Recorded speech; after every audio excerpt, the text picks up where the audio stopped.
I'm historically incredible at these challenges. Historically, I like taste test. Historically, I'm incredible at these challenges. Once I did a coffee tasting, of 5 coffees, and everyone's like, "Bro, you're not gonna be able to taste this coffee machine difference with this and this." I said, "Line them up." Come on, let's go! You think I'm gonna come on here and put one of the Aussies in the elite tier? I'd vote for Rob of 25,000. I wouldn't vote for you. I can basically just cheat and get the same bets that they're getting. And it's weird because you can also pay your bills at the same place where you bet. I mean, you're a short guy. What? This guy talks a lot of trash. He's talked a lot of trash about me, Rob, a lot of people in the community, but he's refusing to show his face. Touting yourself as a pretty good NFL gambler. I thought you were an idiot. Say testing, I'm a cuck. 1, 2, 3, 4. The Aussies, going head to head with the Aussies. That's what I drew for, and I said, get him, Kirk. And they call me a mean-spirited name. I don't hang out with them. The Toronto Maple Leafs at 14-1, staring me dead in the face. I'm already getting, a lot of early. This could be the best Circles Off episode that's ever been done. Welcome to Circles Off, episode number 173, right here, part of the Hammer Betting Network, and presented by Pinnacle Sportsbook. I am Rob Pizzola, joined by Johnny from betstamp. How's it going? We're good. 3 weeks of NFL. Yeah. Rob, how you doing? I'm doing good. How's the season been? Listen, I actually had a great NFL Sunday.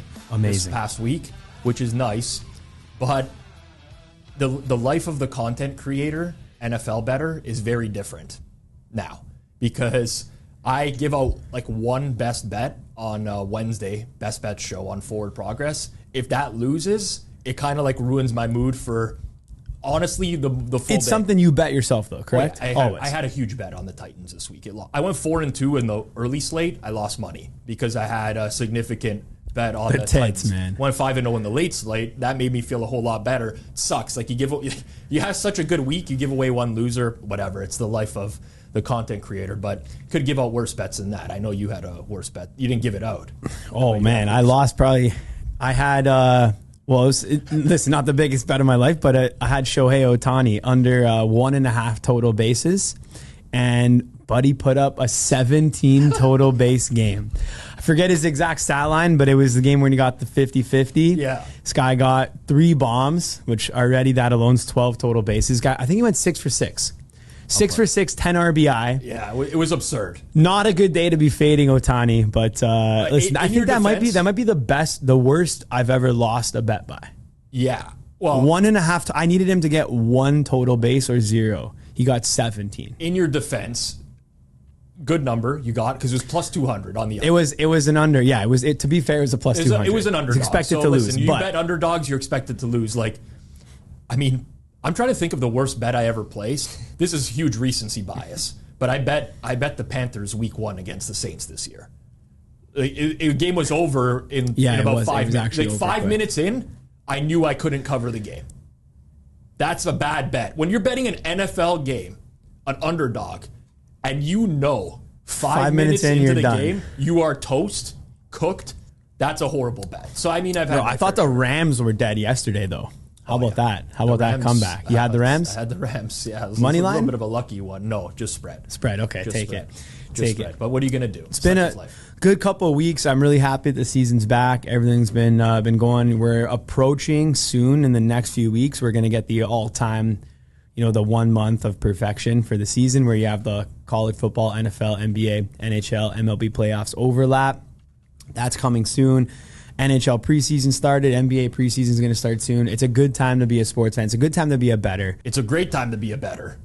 And it's a great time to bet at Pinnacle Sportsbook, the world's sharpest sportsbook, available to bettors across Canada. Find out what the pros have known for decades. Pinnacle is where the best bettors play. You must be 21 plus, not available in the U.S. As always, please play responsibly. And if you do sign up to Pinnacle in Canada, use code HAMMER. It does support us here on Circles Off. Great book. Unfortunately, I took them for, I mean, they might want to cut the sponsorship at some point with the amount I took them for this weekend on NFL There you go. at some point or another. But yeah, check out Pinnacle. Honestly, it's great. You can get like really good limits there as well. Really, really solid stuff. Of course. So, with the season coming up, we wanted to do another Q&A. We always get a ton of questions in the DMs. We appreciate you guys for supporting the show. So we actually got a ton of questions. I think we might have to split this up into 2 episodes. But I'll kick it off. I wanted to also say one kind of trend. We've been doing Q&A episodes. Maybe this is probably going to be around the 10th one or so, Zach. Maybe you could tell me exactly. But more, but I'll check. When we first started, we're talking probably three or so seasons ago, we had the majority of the Q&A questions were in regards to modeling sports. How do I set up an Excel model? What is better, R or Python? How do I factor in like this into my models? And now this is the first one where I think we maybe got 2 questions about modeling and way more questions about steam chasing, top-down betting. How can I like read the market and stuff like that? So amazing shift. I think that's where the industry is kind of headed, and we're happy to be at the forefront of that on this podcast and talking about that. So hopefully we can answer as much as we can. I do want to say one thing. When we're talking about these strategy things, a lot of times they are dependent on you as a specific person. So when we have a bankroll of $1 million is a significantly different answer than a bankroll of $1,000 for a lot of these questions. So we'll try to answer them as best we can. If you have specific situations that are directly related to your specific, directly related to you, DM us with like way more details, because a lot of these questions we got, I'm going to have to scenario play. We had, it's like, okay, I would do this and this and this, but we'll make it happen. DM us all the time. We're always willing to help. Rob, we'll kick it off with some strategy ones. So number 1. All right. The age-old classic. Hey, guys, love the show. I have a question for you. From a pure top-down market standpoint, let's say you don't originate your own numbers. College basketball total opens 152 minus 10, reaches 156, but ultimately closes 154. Assume minus 110 aside. So you open 152 up to 56, down to 54. Would you rather under 156 or over 152? Or are they essentially the same expected value? We've gotten variations of this question. That's actually a good question. I think it's I like the specifics of this question. Whoever sent that one in, big fan. Big fan of the specifics. What would you rather have there? Okay, so it's more than just the number. Okay, so this is college basketball specific, he says. Correct. If you're betting, I would rather have under 156. The reason why is I was probably way more likely to get down a bigger bet after the market had already moved that much, for one. And I think I'm betting later into the market for everyone can beat college basketball totals. I mean, I'm just going to call it out for what it is. Like if you're betting early college basketball totals, there's a very, very high likelihood that you're going to beat them. Very high likelihood if you have any semblance of what you're doing. Like, I don't want to sound arrogant or whatever, but tons of people beating college basketball totals. The problem is it's really hard for them to do volume when they're betting openers or betting early. So generally, I don't mind, and this is not only about college basketball, but in a lot of major markets, I don't actually mind fading the steam move and ending up with a good number. That's my personal preference, and that's who I am as a bettor, but they're both, like at the end of the day, both of those are solid positions. Good position. So I'll say slightly different answer. I've done a ton of work into this, and I'll tell you guys right now, like over a long enough sample size, it's actually the same expected value. It's if I were to favor one, I'd prefer the under. I'd prefer the later move and playing back on the steam. I would prefer that if you just gave me a one-time scenario, like life on the line.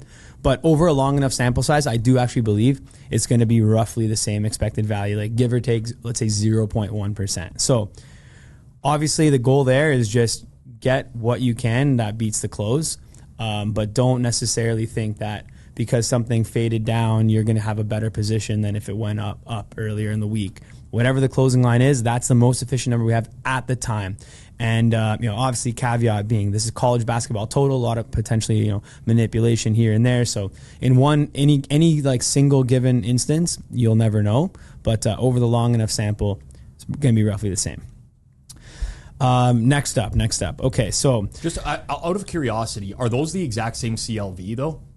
They're probably So slightly different. they will actually be a slight bit different. Like, but it would be like a yeah, that's what I'm saying. In this scenario, it's like roughly the exact same.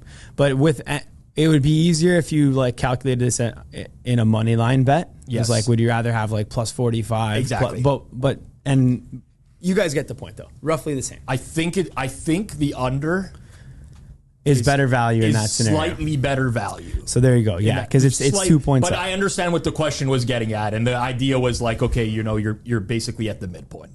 Okay. This one here. Okay, so you and your guests, or sorry, actually just guests basically, have talked about using parlays as an EV play. Is this because it's a way to keep the account from being limited, or is this more about or is this more to get around limits? Or actually the most optimal way to bet advantage versus betting individual games? So I can start about that one right now. Basically, I guess you can say a little bit of everything. Yeah. But the main reason why you'd want to, potentially put something in a parlay is honestly just because most people don't know what a parlay is. It all you're doing is just betting a little bit more and like compounding your bet. So, you bet your first game, that's going to roll over, and that same amount's just going to go onto the second game. So if you have 2 EV bets, it's kind of overall better to stack them. However, there's a lot more variance involved in that. And if you don't have the bankroll, then betting straight, to be honest, is actually much more desirable. Because when you parlay, especially if you're parlaying like anything above a 2x, the variance involved in that is significant. So you're going to need a significantly larger bankroll within that single sportsbook account to make that worth it. So I personally, I would not recommend playing parlays at all. If you can bet straight and hit your unit size, you need to be betting straight. There's not much value to playing parlays. However, if you're really looking to take some shots, I think it might look a little better in the accounts. Yeah, so the stuff on like the account priming and like keeping your accounts alive over time, when we talk about that stuff, it's basically based off of our own experiences, right? It's pure speculation. Like, I'm very adamant about doing some things in accounts that have historically worked for me, that maybe gets the account profiled as a square account or keeps it alive a little bit longer. But I talk to other people who do the same thing and they don't have the same experience. So it's really challenging. Nobody knows. We're not in the trading room. Like, we're not traders. We're not guys that go through people's accounts. We don't know how every single sportsbook profiles their players. I do think that if you're starting to take like big money line favorites and parlaying them together, that to me is like a recreational move, right? Like, if you're going to take every number 1 and 2 seed in March Madness and put them all in a parlay, if I was a trader reviewing that account, I would say that that's like it's probably a square better doing that. Yeah. Also, like, what's the parlay? Like, it's still going to look sharp if it's sharp stuff in the parlay. Yeah. Just because it's a parlay doesn't really matter. There's a lot of things here. The reality is, I get frustrated when people speak in absolutes in sports betting. I actually do this sometimes myself, so I have to like accept some of the blame. There was a tweet this week about that I quote tweeted about buying points. Some guys like, oh, everyone's upset at Mikey overs or whatever because he bought points on a game, and then but pro bettors do this. Somebody tweeted that, and I just responded and I put like, no, they don't. The reality is there would be occasions where a pro bettor might buy points if they're buying a point that at a price where it's advantageous for them to do so. Yeah, so but they're not just buying points because of they have a feel on this game that it's going to land for. Yeah, Zach found this tweet right away. Good bettors buy down and lay a little more juice if they feel more comfortable with the number. No, they don't. It has nothing to do with the comfort. It's math. It's just a math. Yes, a good bettor might buy points. It's the same thing with the parlays, right? Parlays can be advantageous. You hear a lot of stuff in the space. It's spoken in absolute. Don't bet parlays. Well, a lot of people advocate for not betting parlays because most people are just stacking minus EV plays. If you're a losing bettor and you're already betting minus EV stuff, and now you're starting to parlay that, your EV is just getting, with each bet, getting worse and worse. Yeah, but I would still advocate for starting out to not bet parlays. I agree. But I'm saying in terms of absolutes, betting styles are different. If you have the bankroll, like you said, and you're comfortable with the variance, because now all of a sudden You're going to get into, if you're putting everything in 3-4 game parlays, even if they're all great bets, you're going to have some prolonged losing periods regardless. You got to be able to deal with that stuff. So it's a very loaded question, but for me, I mostly parlay for account longevity.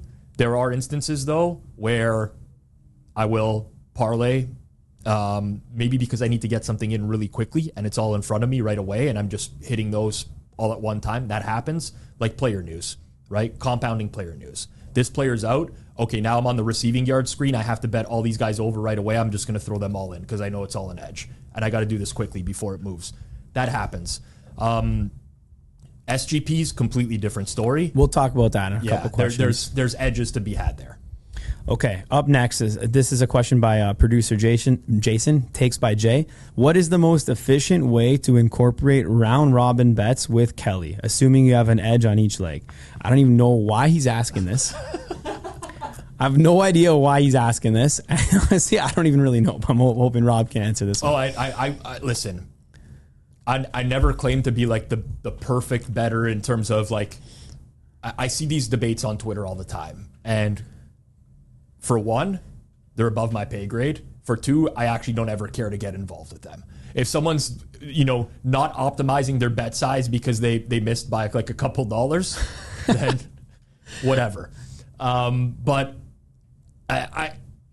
for me, I've never even considered this at any point in life. Nor have I. Like if I'm betting around robin, I roughly know what my parlay bet size is going to be, and I just do it based off of like pure instinct, I would say. Yeah, I mean, I've never done it.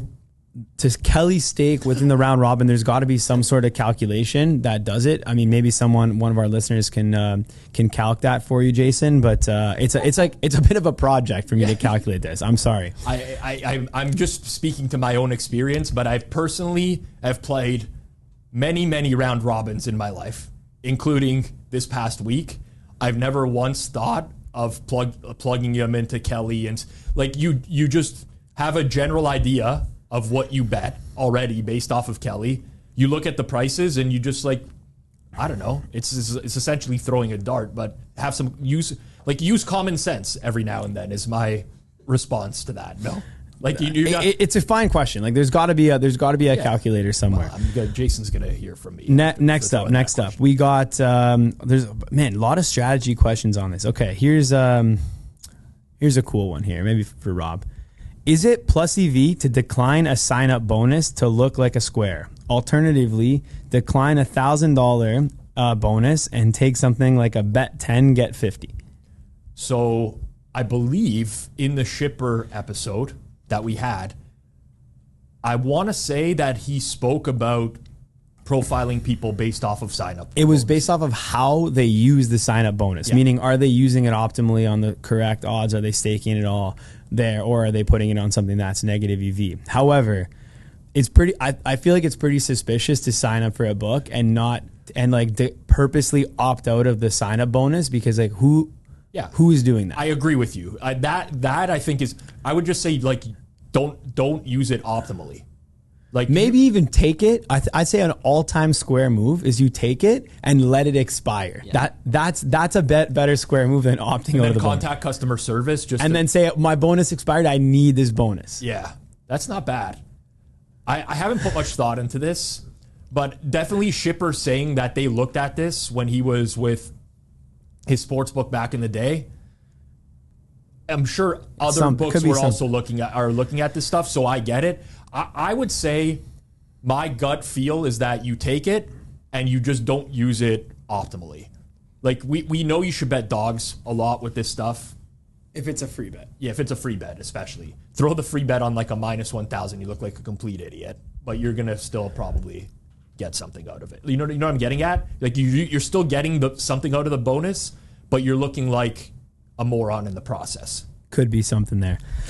All right.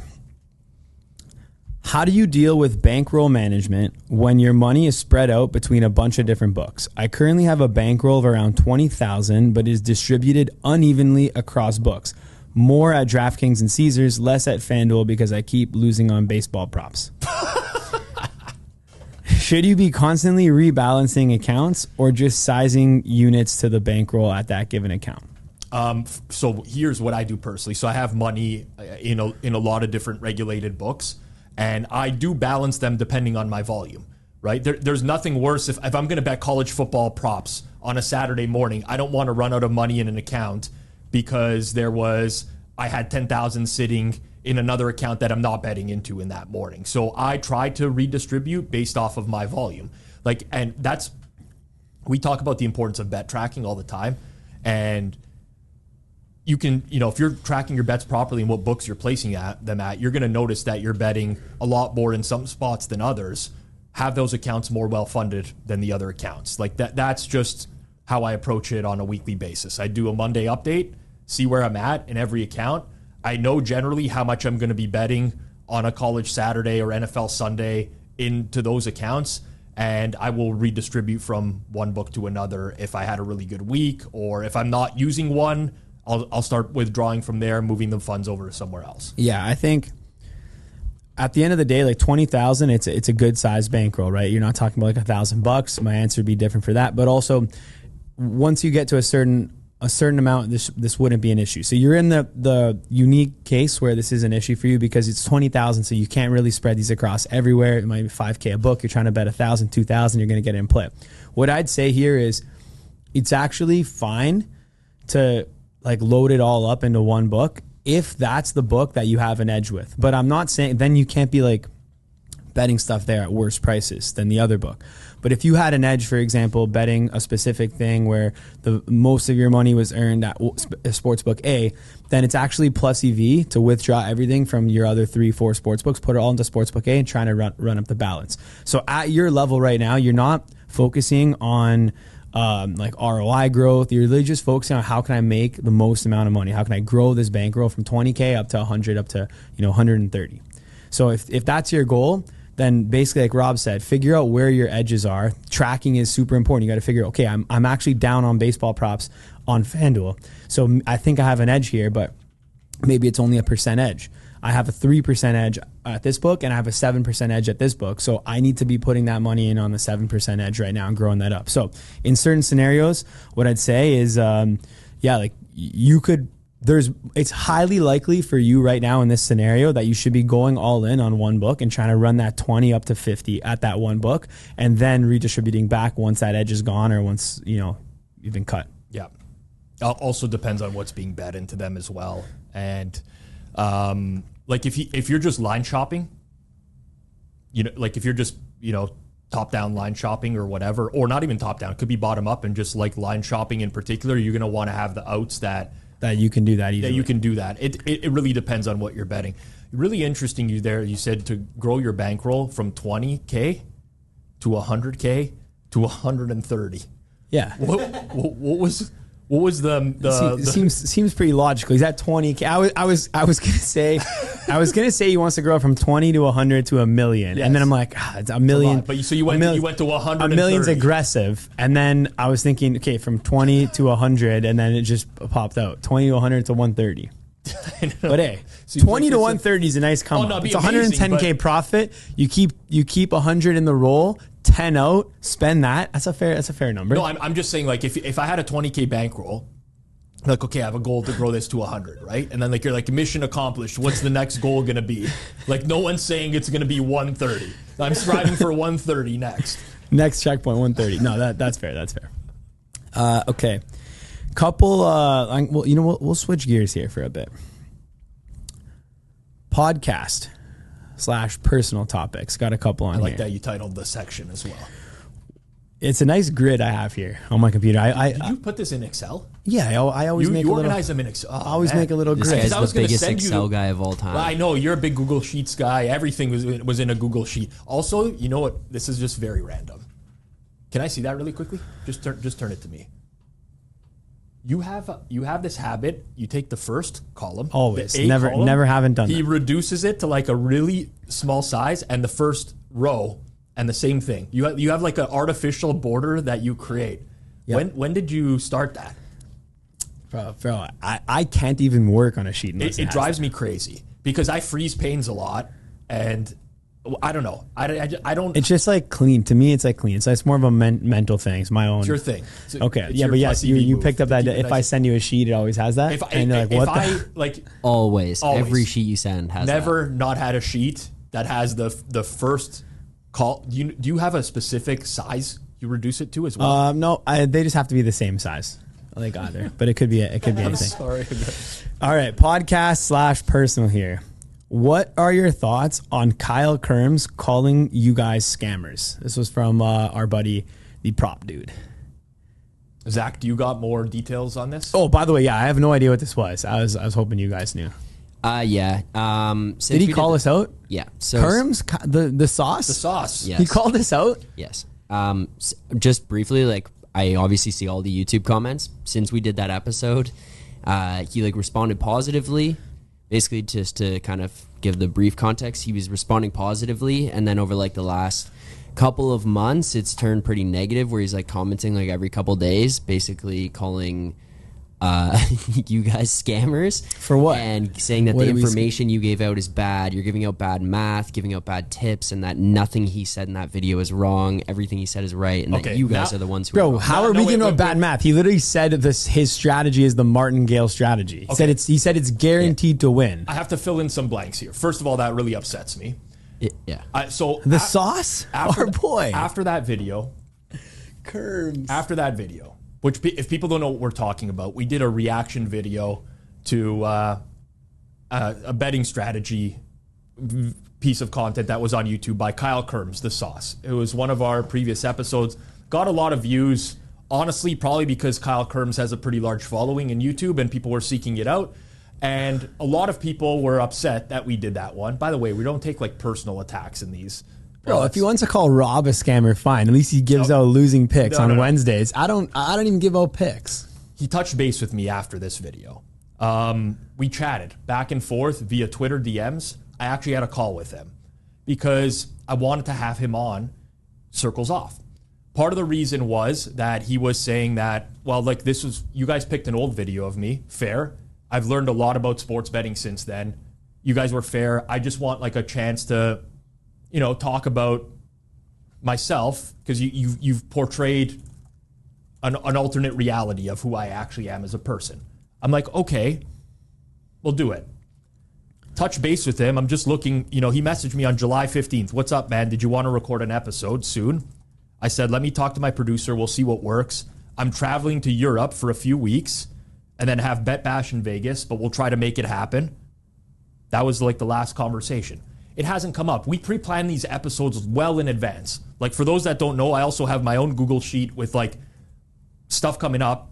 Sometimes the stuff just falls by the wayside. I would have liked to have Kyle Kirms on. Seriously. I would have honestly given him the platform. If he's commenting on videos saying we are scammers and the stuff that was in that original video of him is correct, then I'm not going to have the guy on because obviously he's delusional and clueless. You can't go on and talk about martingale strategy as some great strategy for bet. That video was very But it wasn't even that, man. Pretty much everything in his video is wrong. He didn't. It was here's all the tips to win, and then every single thing was wrong.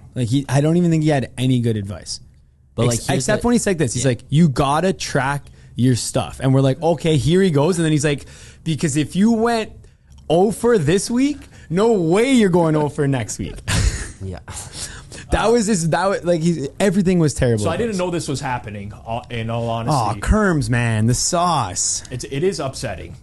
I guess we are not going to have him on Circles Off after all at this point. That's brutal. I'm actually going to talk to him. That's brutal. Yeah, message him, man. I'm going to shoot him a message. Also, his video we're definitely not adding this, but at the bottom, it was just a ticker of all the games and odds going. Yeah, I remember that. Like a Vegas ticker. It was, I don't know. He did a good production. Production quality was fine or whatever. The content itself was brutal. But the sauce, man. I don't know. Yeah. Now Kirms. It is I actually have a list of potential guests here. He's still on the list. I was going to reach out. Now I'm not going to reach out. Kirms. Well, I'm still going to reach out, but I'm just going to tell him that we're not going to have him on because he's been dissing us. No good. No good. No good. We got to have Fezzik. So what are my thoughts on Kyle Kirms calling me a scammer? My thoughts are not good. Not great. I didn't even know this happened, man. They're not great. leave it to prop dude to be. But you know what? I saw like you guys were sending me the comments to start where he's like, yeah, I was younger. I didn't really know a lot of this stuff. I was wrong. And then now he's just saying it was right. Okay. It is what it is. Well, Kirms, there was a lot the sauce, man. The sauce. Like he wanted me to go on his Sunday morning show that he does on his YouTube channel. I'm like, I do my own show on Sundays. I can't do it. He asked if I could get Powers or Kanish to do it. I think Kanish has just like ignored all his DMs, which is fine. I mean, Kanish doesn't have to answer every DM to go on Saturday. It just never worked out.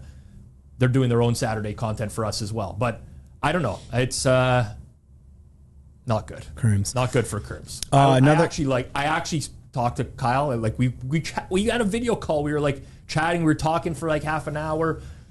I honestly... too bad you scammed everyone out with that Titans pick. I'm blindsided. Yeah, sure. You went 5-0 on the late slate after that Titans pick. Where's that documented, Pizzola? Yeah. All right. Somebody else asked about the grape challenge. So they want us to do the grape challenge. Rob gave out his plus if you move of the week was to put a frozen grape in his water. Yeah. I claim that you would be able to taste it because there's got to be some sort of chemical imbalance there. And basically we have to set up a challenge where we get just a drink. To be clear, over time, a long period of time, there will definitely be some sort of chemical alteration. Like it's replacing an ice cube outside on a hot day. You're saying an ice cube on a hot day. Okay, so if you're on a hot day, if you just put an ice cube in right away, it's not melting, you don't have an issue. When do you start to have an issue of the ice cube? Let's say after 6 minutes? Yeah. Like for example, say you were to take a beverage out to the pool.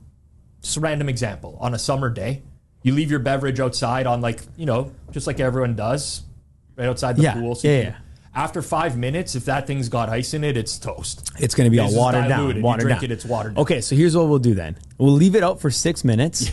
Water with, what do you want to do? Water? Sparkling water? Something that's like... You're not drinking booze right now. So no, but also like, I doubt you were putting the grape in a beer.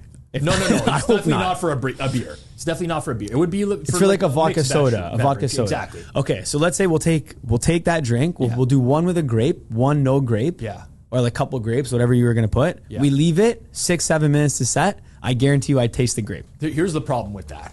50-50 odds it's anyway. It's 50-50 chance. I know, but if I get it wrong though. Like if we did 10 of them and you had to pick out the 5 that have the grape in it, that would be a much better reflection of if there's really a taste to it or not. Do you know what I'm saying? Because you could easily get the 1 out of 2. Yeah, no, absolutely. I don't know if there's a better way to do. If people have a good way of doing this, comment down below. We'll do it. I don't think you're getting there's no way it's changing the taste of the beverage that quick. An hour, sure. I will concede. If you put a frozen grape into a beverage in the sun, after an hour, it's definitely not frozen and definitely infusing into the drink. I will concede that. But okay. Well, we'll do the challenge. I'm historically incredible at these challenges. Historically... I taste test. Historically, I'm incredible at these challenges. Once I did a coffee tasting of 5 coffees, and everyone's like, bro, you're not going to be able to taste this shitty coffee machine difference with this and this. I said, line them up. And guess who went 5 for 5? Your boy, the sauce, a.k.a. Anyways. Sugo. You're the Sugo. The Sugo. Okay, let's see what else we got. So those are some personal questions. I mean, we do get a lot of stupid ones, not going to lie. I sometimes have to omit these. But a grape challenge is not stupid. You know how they say like no question is a stupid question? Yeah. Back in the day, they encourage you to participate in class. There are some stupid questions. Yeah. Like some of these can be Googled in 2 seconds. Google is your friend. Some cases it might betray you, but like some really easy stuff here, you could quickly Google. That said, we did appreciate we got a lot of questions this week. We got a lot. They were DM'd, they were emailed, they were DM'd to me. We got some on our YouTube channel. Appreciate everyone who gave questions. We're going to try to answer as many as possible, but also like I'm not going to talk about how I fill out my taxes, people. For the millionth time, you can stop sending me tax questions. I'm not an accountant. I seek financial advice from my own accountant. I suggest you do the same. That's it. Back to the industry here. Is the VIG, this is actually an interesting question. Is the VIG incorporated into odds by third-party providers or the sportsbooks traders themselves add the VIG? Okay, so basically, you got to think of it like this. There is like odds. The odds depends on the sports book. First off, so there's some sports book that just use like third party providers that manage the trading and everything. Okay, I don't know. Should I list some books or no? Well, you like Prop Builder's an example. No, I'll give you an example. Like so you know how certain books have the exact same odds set. So you might see one book, let's say Bet Rivers, has the same odds set as other books. That's because they use a provider that manages the risk for them. So they'll manage the risk, they'll set everything. In that scenario, it'll be up to Bet Rivers management team to say, we want to take this VIG on all these markets. And then they'll tell those guys, be like, okay, we deal minus 110 sides on NFL. On props, we deal minus 20. On this live, we do the minus 30 for this sport, whatever. And they tell them, and those guys just run with it, and they manage the trading. So when you have your own, basically, you are just the third party. So an example of that would be our great show sponsor, Pinnacle. They obviously make their own lines in-house. Yep. So for their stuff, what they would do is they'd make the lines and they'd figure out, okay, we want to take this much juice on these sports, and they'll try to keep that consistent. And oftentimes you might see specific sports or specific markets where even one game might have like a little bit more of a VIG versus the other games. And you're like, wait, why is that? This might be a confidence level. They can make it in-house. So it's not a third-party provider that's ever making the odds. It's more your own internal team is doing it. And if you contract somebody else, then their internal team is doing it, and you might be able to, give them a hint. Hey, I don't want to do this. Oftentimes, they don't even actually tell them the specifics. They'll just say, hey, our target is we want to earn this much hold percentage. So based on the volume we're going to get, we want to earn this much hold percentage. That's your target. You go ahead and set whatever juice you think that's going to earn us that much. And then that third-party company will be responsible for doing that.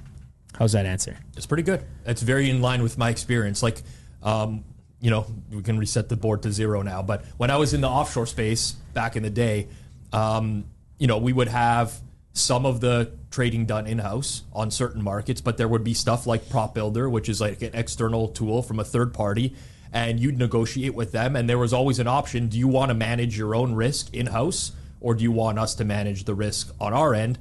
If we manage the risk on our end, then we can incorporate data from other sports books as well to help you manage your risk. So that conversation happens. It really depends on the market, depends on the book. There's a lot to it. But yeah, you laid it out pretty well there. Yeah, so that's basically it. And then when it comes to actually moving the prices as well, that's another thing that would just be done by the trading team. So we're talking about like the actual VIG here, like minus 10. But when they're talking about moving it, it's a lot differently. There's different sportsbook traders are going to move on air. Some are going to move on action. When I say move on air, I mean they just see the markets there. They might have not even taken a bet. They'll just move that thing. But if there's others like Pinnacle, for example, that have an auto mover where when they get bet, it'll automatically move. So moving is a lot different than like what are they setting it at? But that's roughly how the initial nowadays, like set. The sportsbook traders, they watch the Forward Progress Best Bets show on Wednesdays, and when the best bet comes out, they actually move in the other direction. It's a surefire sign that we should be faded at this point. I actually only say that in jest, but a lot of the stuff does move like on content creation now. Like literally traders watch, not just us, but watching other content in the space and moving off of that stuff. So it's like move off of anything nowadays, really. Okay. I gotta see what the order is here. I'm going all over the place. Is it better to go all over the place or go one topic? I don't want the people to get bored, No, that's why I leave this job to you. It's actually one of the toughest jobs is structuring the order of the questions. I have them segmented so nicely, but then you go out of order anyways. It's like, why not just read them top to bottom like Spanky there when he read that bot question. Oh yeah. That was too much. I remember that. That was at the end of like one of the early Be Better Betters. Did we talk about that yet on the pod or no? I don't know. Yeah. It was. We did, right? We did. That was one of the a porn bod. No, one of the funniest things that happened in the industry. Yeah, you should at least do like a listen. Like no, I'm happy he didn't. That was one of the. He said he'll answer every question. We don't see. We're not even as good as that. We cut out questions. We'll get questions and be like, nah, we're not answering that question. It's not good for the show. It doesn't make sense. Spanky went top to bottom. Let's answer every question, bro. But it's a matter of perspective. Like we know way Spanky, better. We found that hilarious because we know. But imagine you're a bettor. You just found out about Spanky. you've heard like this guy's like some super sharp bettor. You listen to his first pod, he's reading off a question from a porn bot. The question for all those listening, the question was just like one of those bots, like one of those girl bots, and then it was just like, would you smash? And it was like in the bottom ones, and he's like, like it's funny. Was one of the best things. Yeah. Spank, shout out, man. That was awesome. And Bet Bash was actually incredible. Also, this year. Spanky listens to all of our episodes. From He'll front be to listening. beginning, He'll be because listening. he found the hidden song at the end of a couple episodes ago, and he tweeted at us, Bro, like, great song at the I end. hated that song, man. You hated that song? No. I thought it was amazing. I've listened to it like 15 times over. That song. Oh, we got so much. There's an Easter egg in the audio only version. Yeah. Yeah, Not there's the a YouTube hidden version. song at the end. At the end of the Joey Tunes episode, which And last week too. Zach inserted to see how many people get to the end of the episode. And The hidden song. we started to get people tweeting about it. So people are actually listening all the way through, which is good. Well, I wanted to see like what would happen, and then of course the first person who messaged me, our friend Prop Dude, bro, what the fuck is that song? Call customer service. Message saying that I got to find the message. He was a big fan. I guess if you like country, It would, no, I have like other I like versions. country. I I have who like did the song for you guys? It's pretty good. That's what he said. That's what he have said. other versions, guys. It was a good tune. It was a good tune. Yeah.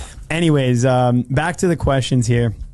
So, I'm saving this one for later. That's just a phenomenal question. How are originators compensated within a betting group? Are they typically risk on, or do they get a free roll? Pizzola? It depends on the originator themselves. Actually, and it depends on the group themselves. Some groups don't like giving free rolls. Some don't mind. But it really depends on the originator's appetite for risk is what it comes down to. Lots of times, most common practice is if you reach out to a group, you're originating something, you have an edge. It's very common for it to be a 50-50 split. Originator takes 50% risk on every bet. The group takes 50% risk. But if you're undercapitalized and you can't do that, a lot of groups will still work with you. They'll just put you on a free roll. Usually, it could be anywhere from like 10 to 25%, depending on how good the stuff is. Let's just put it that way, or how likely they feel it's going to win. Yeah, I'm not a big fan of the free rolls there. Neither am I, but it is a competitive space. I'm more willing. I should be accepting free rolls from people, bro. I'll just accept like 20 free rolls, give them all out like a bunch of plus 1,000s. Well, that's one hits and I win, and then That's the the others people who lose. reach out about betting my NHL nowadays, right? Or they're like, yeah, like let me move your NHL. I'm like, why?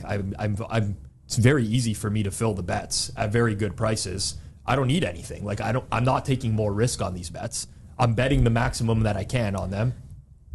Like what good is it for me? But I don't mind. I actually don't mind. Listen, there's some people who actually have an edge. Usually it's in niche markets.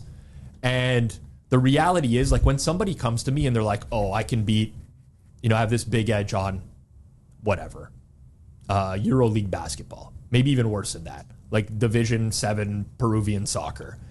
My first thought is like, if I probably spent a couple hours on this, I probably could figure out what that edge is and also beat it myself. But I don't want to do that. And in a lot of cases, it's actually better for me to put someone who I know is going to win on a free roll than split 50-50 with them. In those scenarios, yes. But a lot of times, like, I don't know, man. Like, people message me and they're like, hey, you got, like, know any good originators for NFL? Like, sides. They're like, willing to give a free roll. I'm like, how? How are you willing to give a free roll in that? Like, sure.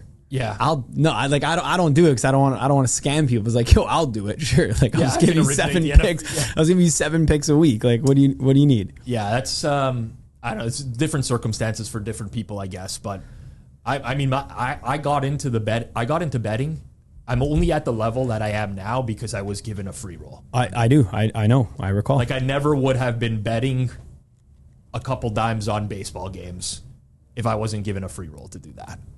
Like, I accelerated my bankroll growth so quickly. And you probably made them some good money too. Oh, but I overall, think about it after the fact. I'm like, I think about how much they were betting on the games where they were giving me I was getting rinsed on that deal. Like, absolutely. But for starting out, that's actually not even a rinse job. But it's not until it's not it's not choice of words. It's not until you know. I looked right at Zach. He wasn't even looking. It's not until you know the amounts. Like, at that time, I had no clue. Like, they're betting game day baseball, and the market is moving. Like, we're talking probably $100K a pop on some of these games. Some good. And they're good giving amount. me 2,000 of that, which at that time, better than zero. At that time, I was ecstatic. I was loving life. This was amazing for me. I didn't have the bankroll to bet that. I can't complain. But I think back to it afterwards. I'm like, oh, like that first year I ever did hockey was on a free roll of, I want to say $3,000 or $4,000 bets, something like that. I won a couple $100,000 that first year of hockey. ROI was absurd. It was like 15%, sides and totals. I think about what the people who were betting won off of that. Like, I won a couple $100K doing that. They won at least 10 times that, if not more. You got to find some You got to find some originators. I know. There you go. Yep. Why do you guys think there's so little good content about survivor pools out there? You know what? I don't know. Okay. There really is not that much good, but it's also because, like, what are you going to say? Exactly. It's so dependent on your team and pool structure and, like, what teams you have available. Exactly. It's the worst question I get on Pizza Buffet every Sunday morning. It's at the end of the show, who are the survivor picks? I can't tell you. How many people are in your pool? Is it a big pool? Do you have to pick Thanksgiving Day games? It's math. Survivor pools are math-based. If you don't know the details... I'm out of Circa, by the way. I didn't last past week two. 3 years in a row. 3 years in a row, I didn't get past week two. I'm the worst. I didn't make the picks. Did you max? Did you do 10 entries? Do I look like a guy who wouldn't max his entries? Okay, so do I look like a guy? Do I look like a guy that would click less than the max bet? So here please humor me on this. You definitely do not. I have an argument before, because this guy just said that. If you're clicking less than max, don't bet it. That is a serious and incredible piece of advice. If you are clicking less than the max bet, you should not be clicking the button. And I'm standing on that, Pat. Yeah, nothing worse than the sharp guy at Pinnacle who can get like $800 on a prop that's betting 50 and moving the entire. No, that is unacceptable. But also, like, if you're, let's say the limit on the games is 50,000, you're like, oh, I can't afford to be betting 50,000. I can only bet 20,000. You shouldn't be betting that, because, like, you're not in a spot, or even you're like, okay, the limit's 50,000. I'm going to bet 2,000. Like, that can't be that good a bet. Find something where the limit's 1,000 and you want to bet more on it. That's when you're going to make the most amount of money. Yep, I'm with you on that. So the Circa Survivor, I'm not going to like be I enter every year the 10 max. Pizza Man 69. No, I don't give out the name. It wouldn't be too hard to figure it out, though. I'll tell you that. Robbie Marbles. No, Robbie Marbles is what Philly Godfather used to call me back in the day. Marbles is like a synonym for like a square or something like that. Yeah, Robbie Marbles. I only keep one entry myself, and then I give out the other entries to betting partners for free. Yeah, but we do a combined thing where whoever's entry, if somebody was to cash, Everett splits. The person whose entry cashed will keep 50% of the pot. The other ones that are there will also split the 50%. That's not bad. That way, when you're out, you're still rooting. You have a rooting interest. I lost on Detroit against Tampa in week 2, my own personal entry. We have two left. Suma and a buddy of mine. So you're still rooting on those to I'm still rooting them take a split. It's 15 mil, right? Yeah. It's going to be a good amount. So let's. And by the way, single winner is realistic this year. It's still going to be tough to get a single winner. But bro, I know.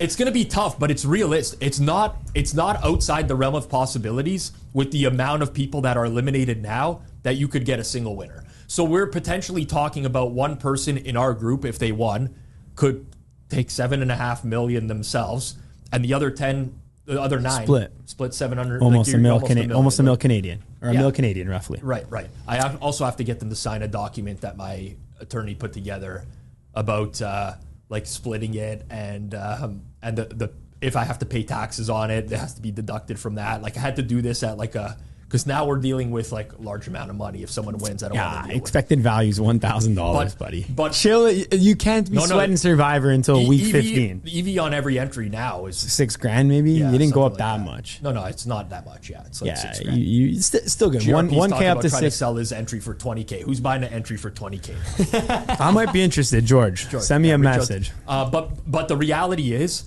first of all, Survivor pick. No, I actually would buy that like a slight bit above market value just to say I took GRP's entry and won. That would be incredible. I would buy it and not submit a pick. Just so that his entry cannot ever win. GRP's entry. He would be talking about that forever. If someone bought his entry and won, he's like, I cashed out 6,000 and won 50 million. No, but he would talk about how it was a great deal on his end, and so everything is always a great move for him. You know, he's one of those guys. He's like everything is a great move. Survivor content sucks. Like, who wants to hear it? Honestly, it's not good. If you're not interested in Survivor and you do your own picks, it sucks. And also, the guys who are just handicapping Survivor without talking about the ownership percentages, like you might as well just kill me if that's the case. Like, oh, I like this team to win this week because of the X, Y, and Z. You know, it's like, okay, who cares? No, the worst is the Survivor content where they're like, we're like, I don't like Baltimore because this defensive lineman is out this week. Yeah. And it's like the spread's a spread. It's just a game theory pool. That's exactly. It. Game theory. Also, the reason I'm out in week 2 every year, it's by design. Because you don't take the top 2 chalks on the board in Survivor. Like you're trying to win this. You're trying to win this thing. Like you don't want to split it with 1,000 people. Yeah, you listen. The reality is move of the week. This was a tough year not to get bounced in the early going. I avoided Cincy week 1, which was chalk, lost to New England. I avoided Baltimore week 2, chalk, lost to the Raiders. But you got to pick a winner still. You still got to pick. There's so many mid-tier teams that lost. Fucking Lions had outgained the Bucks by 250 yards in that game. And they scored 1 touchdown on 7 trips in the red zone. What are you going to do? It's the Bucks NFL. look bad this week too. Oh, dude, no good. All right. Is there a place where this is this is one of the originating questions I got. We'll consider it origination. Hey, is there a place where you can find how often NFL defenses play specific coverages? Cover 2, cover 3? Been searching for this haven't found anything. Rob, where do you get your football data? So I get my football data through FTN. I pay for a data package. It's fairly strong. I pay for data for football.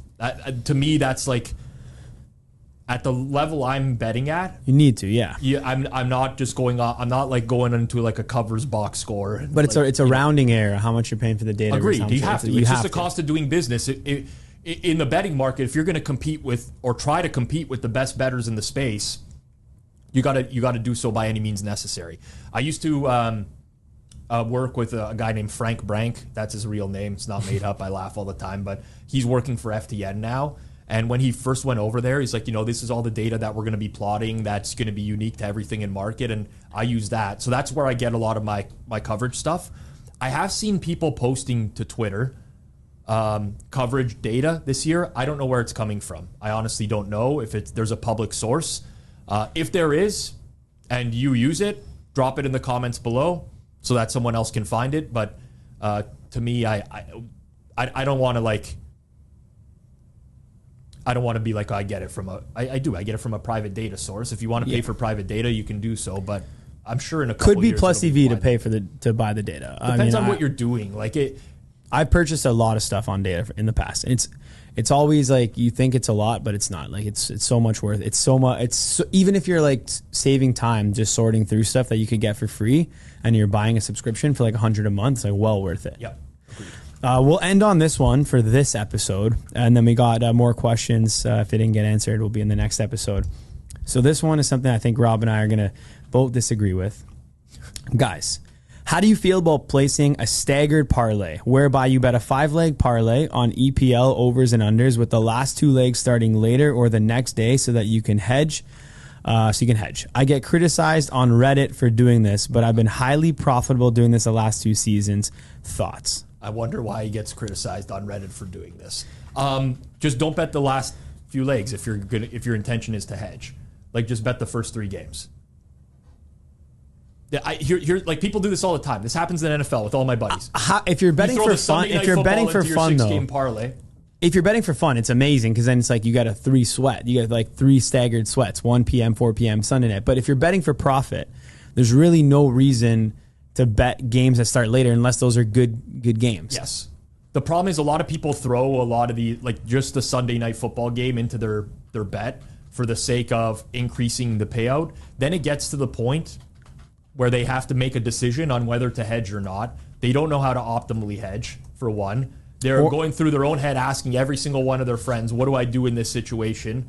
How many DMs do I get on a weekly basis of, should I hedge this bet? This is when, like, matter of personal preference in a lot of these cases. But just, if you are going to hedge the last game, if you're always going to hedge the last game, then just don't put the last game in.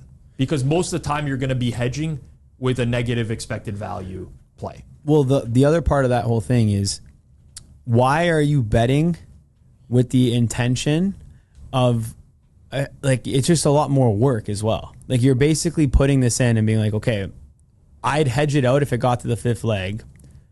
It's not even any, it's nothing. Like, it's actually insane. If you're betting a bet, place it with intention of seeing that bet through, where you just, like, you know, your phone's down, your computer's down, and you have that bet in. If you're going to place and say, I'm placing this bet, which is going to be a bigger bet, and then I'm going to hedge out live because if I don't like the game, I'm going to hedge out live. It's most likely a losing scenario, most likely a losing strategy. So in general, I'm happy you've been doing well. With potentially you have an edge on these if you've been doing well over the last couple of seasons playing the totals. If you want to parlay them, go for it. But my recommendation to you would be, don't necessarily look even at the time of the game. Just put in the parlay, the best games that you think are the best edges, and set it and forget it. There's no need to even look at the time of the game. Yep. Like that. Plus EV, minus EV. Okay. I got a minus EV move of the week. Go for it. I experienced this firsthand today. I went down to the betstamp office. I was in the lunchroom. Saw one of the workers there wearing a light-colored pair of pants, eating some noodles, sauce everywhere on the pants. The sauce. The sauce. It was Asian noodles. I think I've said the sauce. I think I've said the sauce like 16 times on the sauce. We need a sauce counter for this episode. It's been a lot. Minus EV move is not taking into account what you're wearing when you order or eat food. It's actually a very crucial decision. Even if you're in the workplace, if whatever you're doing, like if you're gonna go to a restaurant and you're gonna eat spaghetti with tomato sauce, you're gonna be twirling it. It's gonna be flinging when you're putting it. Their chances are there's gonna be some splatter. You can put the. No, I agree with that. I agree with this. But don't wear a white shirt. Don't wear a light colored shirt. Wear something dark that if it happens, whatever, your whole night is not ruined by like you trying to like get a little stain out, right? What you're wearing should influence what you eat way more than it does. If you're eating like soups and stuff like that, and you're bringing it up over, and you got a shirt or even pants, because some people like me, I'm like jittery all the time. Gonna get that on you. You really gotta be. Days where wearing a white shirt is a nice day to eat like a panini with like a salami and cheese, because you get some crumbs like nothing's gonna happen, right? But sauces, they throw that for a loop. Buddy, I was gonna disagree with you. I was just gonna say like just be careful and eat your food. But there's obviously a chance. You got to factor in the value. It doesn't matter. Yeah, there could always be something. You put something on your fork, maybe it falls off, or you can't eat perfectly every time, even if you're trying to eat perfectly. Hell, you might get something like lodged in your throat. You cough quickly and like something, you don't know. It's also a scam. Tide to go. That doesn't work. I don't care what anyone says. Stinks. Yeah. What a scam, bro. Tide to go. Tide to go doesn't work. Don't buy that. It doesn't even work, bro. It makes your thing just smudges your stain. It just makes it worse. Marketing, very good marketing behind that. Great marketing at that company, but no good. Yeah. No good. I think that's it for this week. I have one. I guess I got to think of one for the next episode then. But do you guys want to hear mine? Yeah, go ahead, Zach.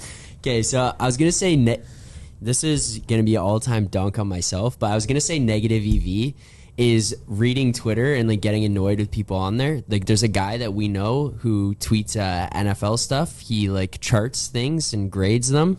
Quarterbacks specifically in the NFL. Yeah. And like it pisses me off. And then I was going to make a joke the other day and I was going to say on here like negative EV is reading this and taking it seriously because the guy is either A, just the stupidest human to ever exist on the internet and actually doesn't know, or does know what he's doing and he's just doing it for engagement. I was about to say this, but 4 days ago, I fucking tweeted my own thing to troll people from Toronto and it blew up and I was just tweeting like an idiot and it got a lot of engagement.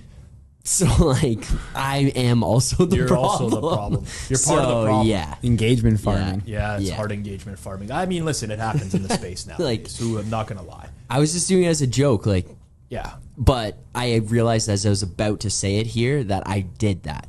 So if I was going to say the first negative EV, there's probably going to be people who are going to be like, what about this? I'm just getting in front of it. I did it, yeah. But, yeah. The internet's a tough place. The reality is, like, if I know who you're referring to in specific about the grading of quarterbacks. We don't need to get into that or whatever, but like so many people get really, really rattled by that guy. And it's like, just don't follow, like block him, mute him, do whatever you have to do to not see this guy's tweets anymore and just forget that he exists. But they just incessantly check his tweets nonstop and are constantly replying. Like, why do you do this to yourself? I don't really get that. That's a big time suck. Time waste. Yeah. I just thought of one right now that I think is pretty good. Negative EV move of the week is getting frustrated and mad at an NFL coaching decision that doesn't go for your bet. And here's why it's negative EV, okay? You got to factor those in. Most of these coaches are just making so many bad moves. And to think like, oh yeah, this guy should have made the correct move. Yes. But you could have predicted that they were not going to go for that on fourth down. You could have predicted that they were going to punt, and that should have been factored into your bet. So you can't even be mad when a shitty coach makes a shitty call because you knew it was going to happen. This is part of sports betting, gambling. You're trying to handicap the game before it happens and come up with like the truest probabilities possible. Part of that has to be in-game decision making. Like certain guys are always going to cost their teams with in-game decisions. That's part of the handicap. There's a lot of variance in sports for sure. Don't get me wrong. Even the refs though, like, oh, KC always gets these penalties. They get the penalties. I'll admit it now. I'm not even a guy. KC, they get the penalties. Yeah. They get also the calls for the most penalties in the league last year. But they get the calls. They get the calls. They get the calls and they get the no calls. It is what it is. We got to factor that in. It's sports. There's variance. Like I truly believe in it'll balance out over time theory. You are going to bet on games where there's obviously a shit coaching decision, shitty call, something that happens that's going to frustrate you. But there's also going to be the games, which everyone forgets about, where the other coach that you bet against is going to make a shit coaching decision. Exactly. But that's why betting's amazing is you can factor these in and you can back it and win money. Even if it's like, oh, the Chiefs get all the flags, like they get all the calls. So it's bet on the Chiefs then. You can bet on that and factor that in if you think it's a thing there. You know what I've loved actually? Dave Mason on Twitter, he's been tweeting the same response, which is like an incredible response. Anytime people say, so people keep telling him like we're in Canada by the way, but people say like, this U.S. election is fixed. Like Trump, Kamala, like and it's both sides, by the way. So people be like, this is fixed. Like for sure, Kamala's going to steal this election. It's going to be fake. And then he literally will just tweet the same response and he'll be like, wow, incredible. If it's fixed, you could make a free 50,000 on the fixed side. And then he posts a link to the bet. And then guys will be like, no way, 0% chance Trump loses this election. Like it's fixed. And then he'll be like, wow, incredible. Why not just bet 55,000 for 50,000 on the rigged side? You can make a clean 50,000. I love that. He keeps responding that, and it's actually amazing because it's kind of like life. If there's something where you can put your money where your mouth is, then that's going to be probably, you know, the more efficient line than if it's something where you're like, oh yeah, I could build that F1 car. Yeah. You know, I love that response. but there's no money on the table. Here we go. But there's no money on the table. I don't like this. We need to drop this. It is a staple. It's like Someone's like, he can't even build that Lego F1 car. Bro, I can obviously build the Lego Obviously F1 he can build car. the Lego. I would bet any amount of money that Johnny can build the Lego F1 car. Anyone could build that. Yeah, no doubt. We got to do like a stream to do this. To Johnny do the Lego building one? the model, like a model car or something. Like put that together. That's just a waste of time, but I can obviously build that. That's not even a feat. Like, then we got to get money on it, lines up somewhere, something. If we like, I'd potentially be willing to do it if we did like some sort of bet where we have bet you on the build speed. a go-kart or something. No, if we did a bet where we bet on the speed of me building that Lego F1 car, I could potentially be interested in that, like the speed of it. But we're not going to bet can I bet it or not? No one who's going to possibly bet that I wouldn't build that. No, of course, dude. It's Lego. Exactly. Like I saw that tweet. I was like, yeah, like okay, I get it's a joke for sure. But yeah. I guess we could do like a live watch along over under and take some like side bets ourselves. What is a reasonable time? I'd have to see the I amount need to of know pieces. how many pieces. I want to build it out myself first, and then I'll tell you a reasonable time. Okay. Does it drive? Is that one of the ones that drives? No, who knows? If it Do you know what I'm drives, talking about? He's gonna drive it around the office. I gotta drive. No. Like there's the ones that you can like just turn on and it has like a little remote that comes with it. It just goes like forwards and backwards or whatever. How big is this thing? I don't know. Maybe we build it. research. If we build it, we can put it here in the studio. If it's just one of those, let's do some research. We'll do some research into this. It'll come out of the betstamp budget. With that being, this will be coming out of a wagering budget. Loser also has to pay for the car. That'll be in the bet. Okay.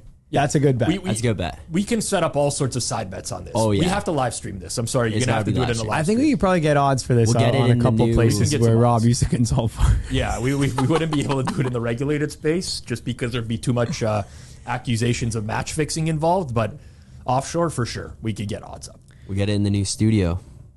Like if we had actually like, over under time makes sense, but then also like blocks of times at different odds as well. Yeah. Get like all sorts alternate lines. We can get all sorts of options. If you like this idea, by the way, smash that like button down below. We need to get the likes up on the show. Every other show at the Hammer here, tons of likes. Kanish is like messaging me on the side. Oh, look at the amount of likes I got for Hit the Books. Smash that like button. I cannot hear that guy talk anymore about the amount of likes on his show relative to us. Circles off. If you're not subscribed here, and 65% of you watching are not subscribed, hit that subscribe button down below. It helps us grow our content, helps us get visibility, and then we can do this forever. You want shows on a weekly basis? More content coming down the pipeline as well. Make sure you are subscribed here. We are back next week. We're continuing this Q&A. There's a ton more to get to. Hope you enjoyed this episode. Peace out. Good luck with your bets this week.